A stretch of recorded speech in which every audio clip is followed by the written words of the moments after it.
ayos namin. Alis na ako ng tank wash. Ito ang hangin. Sarado natin ng konti ang bintana.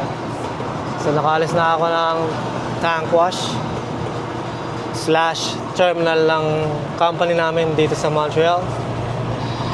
Punta na ako sa isa pa naming terminal. Terminal din siyang tinatawag. Dahil kumbaga parang ito yung Scarborough namin sa Oakville. Dito nanggagaling yung mga loads ng mga taga Montreal papunta ko saan man, ano. So ang oras ngayon ay 8:15 ng gabi. Downtown Montreal ba to? Parang galon, men. Tignan mo. Dati dito pa lang traffic na. Itong tinatahak nating kalsada ay 40 westbound. Ito yung Trans-Canada Highway nila, no?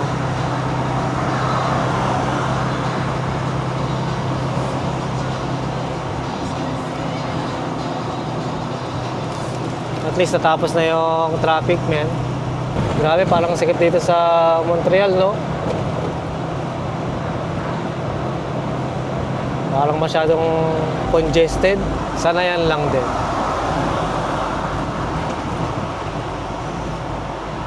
Tsaka mababait yung mga driver dito. Magaling sila magbigay.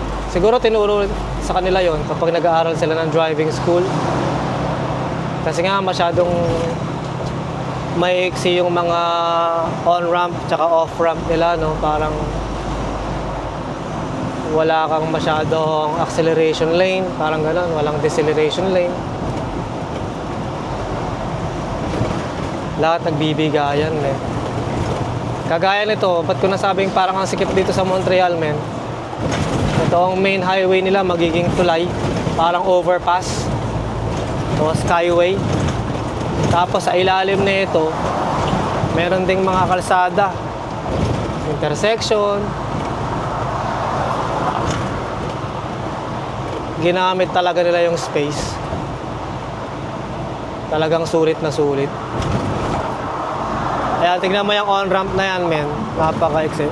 Although mahaba, mula doon pa lang sa ilalim, medyo mahaba din. Pero merong mga parts na maiksi lang. Agad-agad ending na. Parang gano'n.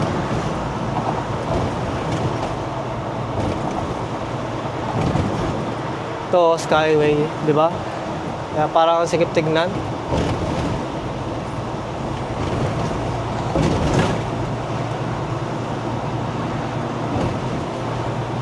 Pero ganun naman, ayos lang.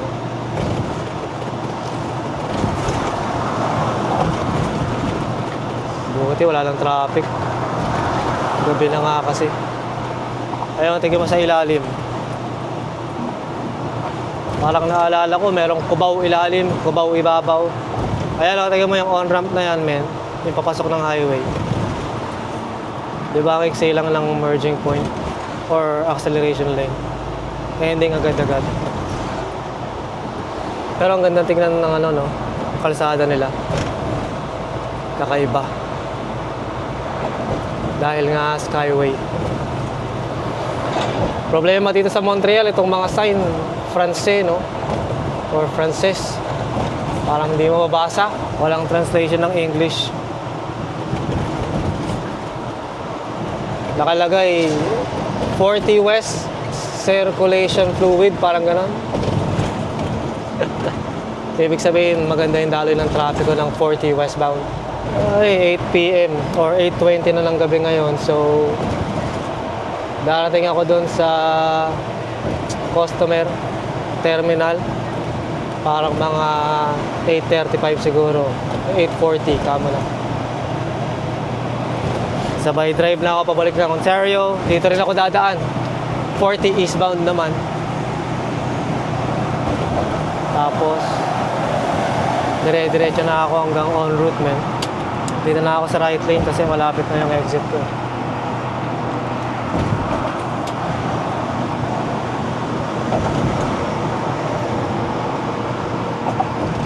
Hindi, pag pabalik pala, hindi ako mag-eastbound.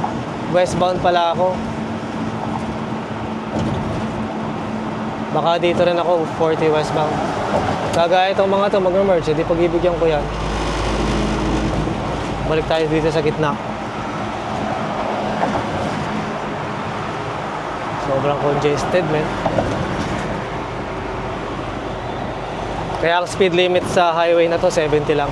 70 clicks.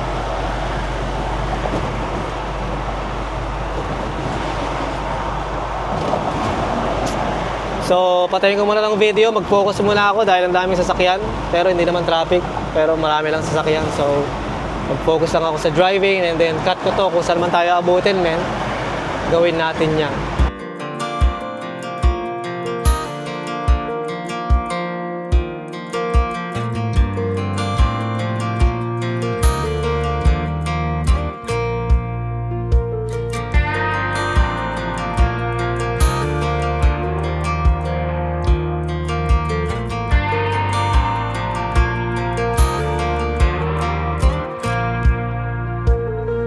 That girl is a runner, she was born to get away. Hear that two-tone humming, headed out to the highway. I should have seen it coming through the years left in the dust. That after all the lessons learned, it would end the both of us. There's a first for everything, like a hand holding mine. Now I'm left here with the pain from her I love you goodbye. And though it hurts to watch my whole world become the woman she would be, the thing that I forgot would set her free. I taught her how to leave.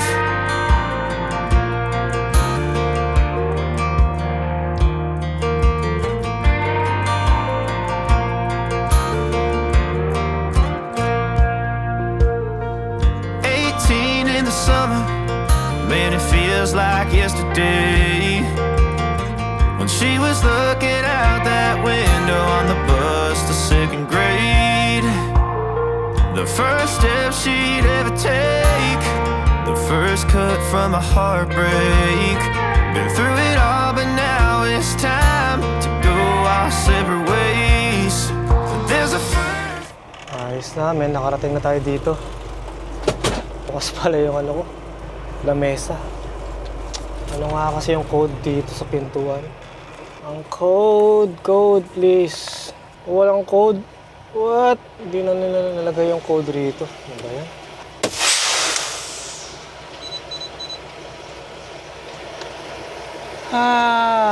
Nagarawan pala. Okay. Gamitin natin yung intercom. Wala. Tinanggal nila yung code sa work order. Ayan.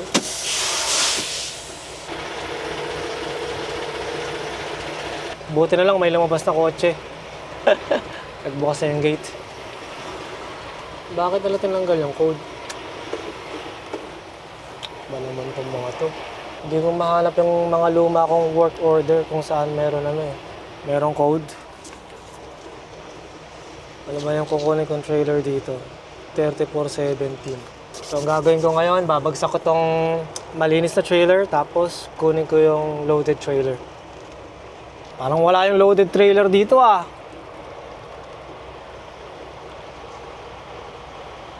Kasi dito mga empty, dito yung loaded. Walang laman dito sa kaliwa. O baka binago na nila. Wala ah. What?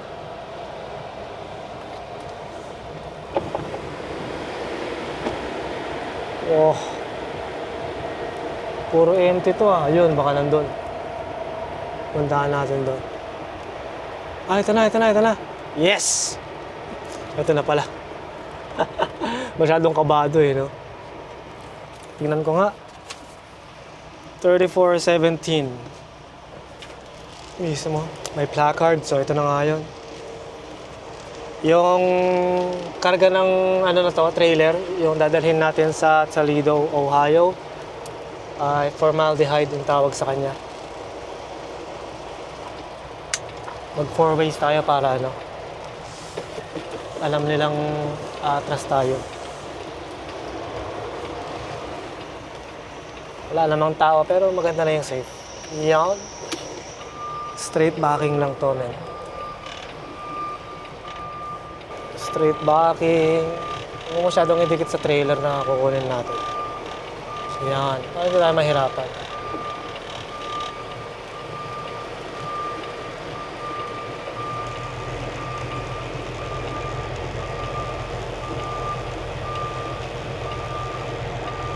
Ayos.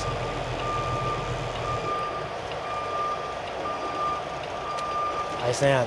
Okay, so post trip natin to. Alikabok, papasok. So mag-switch lang ako ng trailer, tapos check ko yung bago nating trailer. Ito lang, nandito lang sa tabi natin. Tapos kukunin ko yung mga papeles and then cut ko na lang to pag alis na tayo dito, men. Gawin natin yan. So ayos na, connected na tayo. Okay, nakalock na yung jaw, tsaka walang space. Ang ating fifth wheel, tsaka apron, tsaka nakapasok ang handle. So ikabit muna natin itong mga protector natin para walang kawala yung ating mga placards. Ayos. Lagyan natin yung 4 na sides. So dito naman sa Codley.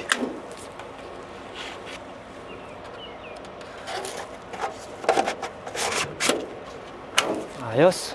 Tapos dito sa kabilang Gedli.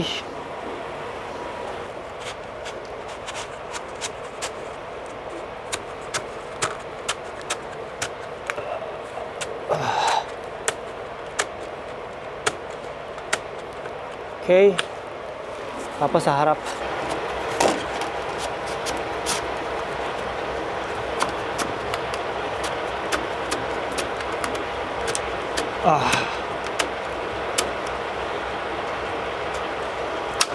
Ayos na. So ngayon check naman natin yung ating trailer. Kompleto ang ating mga fastener locks. Dito, kompleto rin. Gumagana yung turn signal na yan. Okay, dito gumagana ang mga turn signals tsaka yung tail lights. Okay, inflated yung mga airbags natin. Mga hoses, saka mga wires, lahat secured, walang nakalaylay, tsaka mga brake chamber natin ay naka-secured, pati yung mga shocks. Ayos na tayo dyan. Siyempre, merong mud flap ang ating trailer. Tapos, kompleto ang mga locks. Ayos na yan. Kung gusto mo dyan. So ito, belly na naman ang ating trailer. Nakaselyo, sarado ang external valve. Sarado ang vapor recovery valve. Sarado ang air inlet. Sarado ang internal valve. So tataas ko na itong ating legs. Ayos na.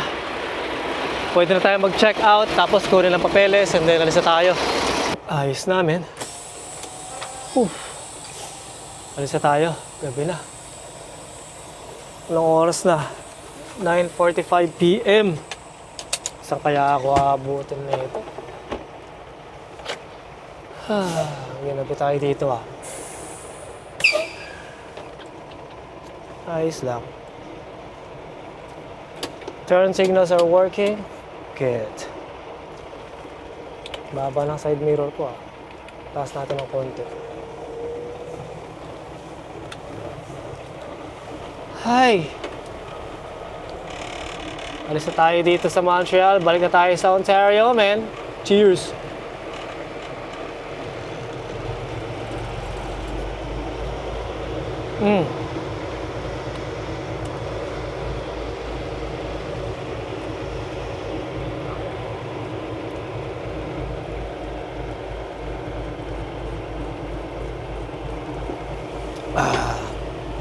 Kailangan huminto ako bago mag-12. Otherwise, yung oras ko kakainin niya para bukas. Pero okay lang. Lapit lang naman to. 12 hours. Mga ganun. 12, 13 hours. 8:15 kamo na kasama yung traffic. So kahit mag-drive ako hanggang alas 3 ng madaling araw, bahala namin. So grabe, ganun lang ang buhay, man. Basic lang, basic. So sabi ng shipper, itong cargo natin, parang emergency lang daw to. Emergency load. So, madalit salita, parang hindi talaga dapat mag-ship ang produkto na to ngayon. Pero nag-request yata yung company dyan sa Ohio. Kaya agad-agad, kinargahan niya yung trailer. Tapos, yung dinala kong trailer dyan, kakargahan din niya ngayong gabing to para kukunin ng ibang driver. So sabi ko, edi maganda, ibig sabihin maganda ang business. Maganda ang business, saka ayoko na dito, sabi niya. Kasi sobrang busy daw. Parang, syempre, siguro na masyado siyang napipressure. Pero ganun pa man, madilim na nga dito. 9:48 na ng gabi, kaya magdadrive na muna ako. Tapos dito ko na tatapusin ng video na to.